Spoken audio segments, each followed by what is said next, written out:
Hello everyone, welcome back to my channel. আশা করি তোমরা খুব ভালো আছো, আমিও ভীষণ ভালো আছি। আজকে তোমাদের সামনে একটা রান্নার ভিডিও নিয়ে চলে এসেছি। আশা করি তোমাদের এই রান্নার ভিডিওটা খুবই ভালো লাগলো। তোমরা সবাই fried rice, chilli chicken, mutton বা চিকেন কষা দিয়ে তো খেয়েছো, অনেকে ডিমের কষা দিয়ে খেয়েছো।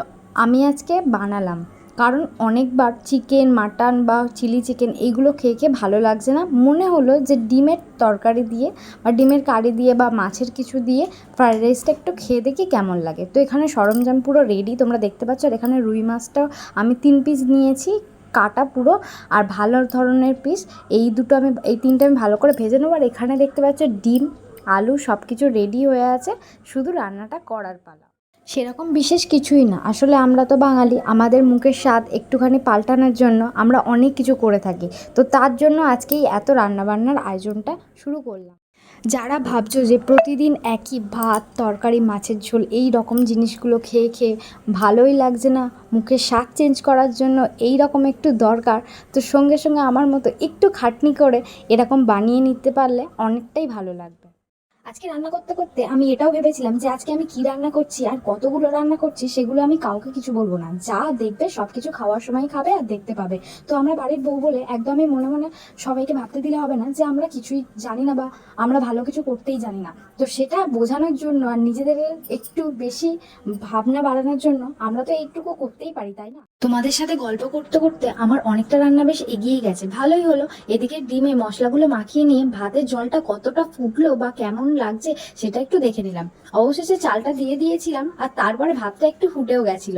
আর এই চালটা তো বেশিক্ষণ ফুটাতে লাগে না, হালকা অল্প ফুটলেই হয়ে যায়। তো তারপরে ভাতটা লাভিয়ে নিয়েই আমি এদিকে মাছটা ভেজে নিচ্ছি। 3 পিস মাছ, বেশিক্ষণ লাগবে না ভাজতে। তো একটু মোটা মোটা আর বড় বড় পিস ছিল বলে একটু সময় দিতে হচ্ছিল। তো মাছগুলো ভাজার পরে আমি মাছের ঝালটা করেও নিয়েছিলাম, আর তারপরে তো ডিম আলুটা এত ভালো করে কষছিলাম যে মাংসর থেকেও বেশি ভালো মনে হচ্ছিল, সেন্টটাও খুব ভালো উঠছিল।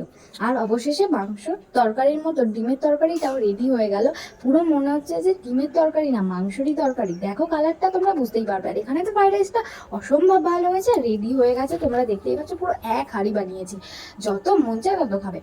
তো শুধু ফ্রাইড রাইস, ডিমের তরকারি আর মাছের ঝাল হলে হয়? একটু তো বেগুনি লাগবেই, আমরা বাঙালি। তো ছোট্ট ছোট্ট করে বেগুনের পিসগুলো কেটেই নিয়েছিলাম, কারণ যাতে ভাজতে একদমই দেরি না হয় আর তাড়াতাড়ি ভাজা হয়ে যায়, আর তেলও অল্প লাগে। তো তোমরা যদি আমার মতো করতে চাও, বাড়ির তেল বাঁচিয়ে বেগুনি খেতে চাও, টেস্ট তো একই থাকে, শুধু সাইজ বড় আর ছোট, একটার জায়গায় 2-3টে খাবো, অসুবিধা তো কিছুই নেই। আশা করি দেখে তোমরা বুঝতেই পারছো যে বেগুনের পিসগুলো কেমন সাইজের কাটা হয়েছে। তোমাদেরকে ভালোভাবে দেখানোর জন্য আমি একটু তুলে তুলে দেখাচ্ছি, তোমরা যাতে ভালোভাবে বুঝতে পারো। অবশ্যই ব্যাটারটা কড়াই ছিল, তার মধ্যে বেগুনগুলো ভালোভাবে ডুবিয়ে এবার তেলেতে ভাজতে দেওয়ার পালা। কিন্তু তেলটা গরম হয়েছে কিনা তার জন্য এক ফোঁটা ছেড়েই দেখলাম, হ্যাঁ গরম হয়ে গেছে। তো চলো বেগুনগুলো ভাজা যাক, আশা করি ফুলবে। তো দেখো কতটা ফুলেছে। বেগুনের সাইজ যতই ছোট হোক, বেগুনি কিন্তু একই হয়। পুরোপুরি এতগুলো বেগুনি আমি ভেজে নিয়েছিলাম। সন্ধেবেলা কিছুটা মুড়ি দিয়েও খাওয়া যাবে, আর এখন যে কটা খাবে।